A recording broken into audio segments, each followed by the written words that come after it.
Miškininkai planuoja miško sodinimo darbus ir jiems vadovauja. Prižiūri mišką, retina saugo jį nuo ligų, kenkėjų ir gaisrų.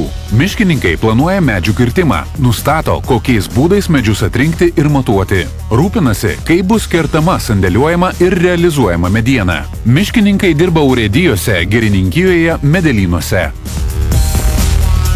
Mano vardas yra Eimantas, man yra 17 metų, mėgstu lankytis teatruose, parodose, todėl mokykloje labiausiai patinka dailės, technologijų ir istorijos pamokos. Domiuosi skulptūra, tapyba, grafika, fotografija, norėčiau būti istoriku arba menotyrininku.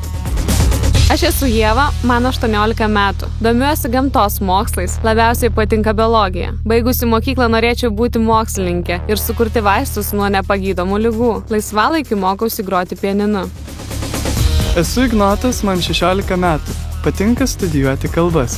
Mokausi lietuvių, anglų, prancūzų ir net japonų. Norėčiau studijuoti psichologiją. Groju gitara, būgnais bei lūpinę armonikele.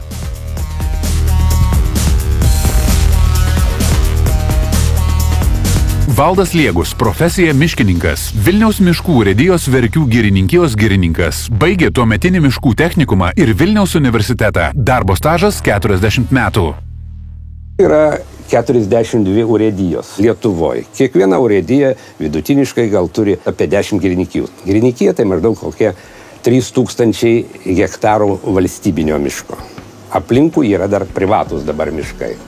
Ir va tome plote girininkas vadovauja darbams. Miškas tai yra tikrai gyvas organizmas toksai. Medžiai tarp savęs konkuruoja, vienas kitą stelbia. Gamtoje didelio gailesčio nėra. Kas stipresnis, tas išgyvena. Na va, pasižiūrėkit, nudžiūvo ąžuolas. Keičiasi ar tai klimatas, ar tai vandens kažkokia apytaka ir ąžuolai šiuo metu džiūsta Lietuvoje. Visas miškas prasideda nuo sėklytės. Surenka sėklas, jas daiginuose sudaigina, išaugina medelius ir paskui medelius pasodina. O sodina daugiausia žmonės. Kiek konstravo mašinų, kad pavyktų labai gerai pasodinti vien mašinam nėra. Kadangi sodindamas žmogus visien įdeda dalelę širdies. Parodysime, kaip sodinamas miškas. Čia yra toks specialus įrankis, miško sodiklis, kur sodina medelius. Jau pirmaisiais metais tuos medelius reikia gelbėti nuo žolių, nes žolė sustelbs. Ir kada negauna medelis saulės, aišku, jisai skursta. Tai va 3-4 metų reikia saugoti nuo žolių. Paskiau užauga patys medžiai. Miškas užaugtų ir pats. Palikite Vilnių 20-30 metų, pamatysite, kad vietoj gatvėje jau augs medžiai. Kad jisai būtų geresnis, būtų geresnė jo kokybė, reikia praretinti mišką, kad vienas su kitu nesistelbtų. Čia numatytas einamasis kirtimas, todėl kad čia jau per tankų tų medžių buvo. Juos reikia retinti, palikti, kad augtų geresni, stipresni, ir savaime, suprantame, gausis medienos. Visi medžiai yra atžymimi kirtimui.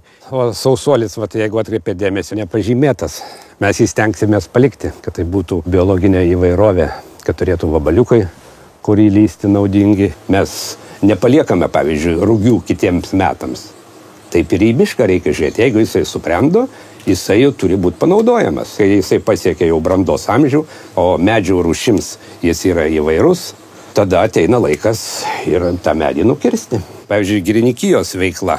Čia yra visi projektuoti darbai 10 metų. Rekomendacijos, kaip ugdyti tą mišką. Prašau. Žiūrėkit. Matosi, kad šitas žmogus išminties tikrai turi labai daug ir nesidravė jie dalintis. Labai šviesus atrodo žmogus. Pradėjo šnekėt, kalbėt mąsto, kad toks šiltas ir malonus žmogus. Pasimatuok. Šiaip patogiai. Be abejo, ir matematika yra, ir geodezija yra, ir pagaliau yra begalės specialių dalykų. Mokslas apie medžius, tai yra dendrologija, tai yra botanika, reikia pažinti žolytės, visos lotyniškus pavadinimus, kaip vaistinykui žinoti. Pagaliau reikia teisinių žinių, kadangi susiduri ir su pažeidėjais. Jūs turit kokius nors įgaliojimus susidoroti? Be abejo, čia yra viskas reglamentuota. Valstybės miškų pareigūno pažymėjimas. Net ir ginklą mes turime teisę nešiotis, tarnybinį ginklą. Būtų toks azartas gaudyti brakonierius ir pažeidėjus. Būtų, manau, gan linksma.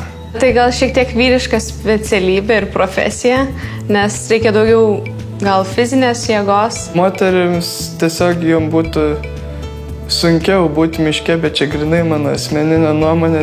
Į vietas dabar net irgi skelbiami konkursai ir tu turi įrodyti, kad esi vertas tos vietos ir laimėti. Miškininkas gali dirbti ne tik tai miškininkystės srityje, jis gali gamtos apsaugos, kaip minėjau, ir inspektoriai, daug ir privačių struktūrų, kurios užsiima apželdinimu gyvenviečių.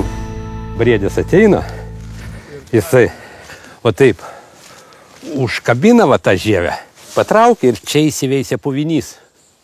Ir tas medis jau niekada neužaugs sveikas, jis paskui toj vietoj paprastai ir nulūžta. Tai čia yra tokie briedžių pakenkimai, vienas iš briedžių pakenkimų. Vat briedžiai.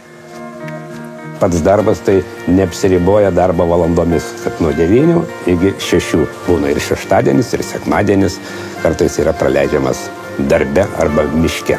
Ta specialybė paskiau pasidaro gyvenimo būdas, nes į mišką ateiti nemylint miško tai yra negerai. Miškininkas turėtų būti patriotas, mylėti savo žemę, kuris auga, kad išsaugotų ir paliktų ateities kartoms. Tvirti vyrai tiek turbūt tiek kūnų, tiek siela, jie turi būti labai disciplinuoti, manau. Kai kurie žmonės nori biologais, tokiais būti, ekologais, jiem irgi patinka gamta, bet tie, kurie visą laiką nori būti, jie gyventi, tai va, tada toks žmogus galėtų būti. Labai svarbus gamtoje yra balansas. Ir tai yra girininko pareiga, laikyti tą balansą tarp žmogaus ir gamtos.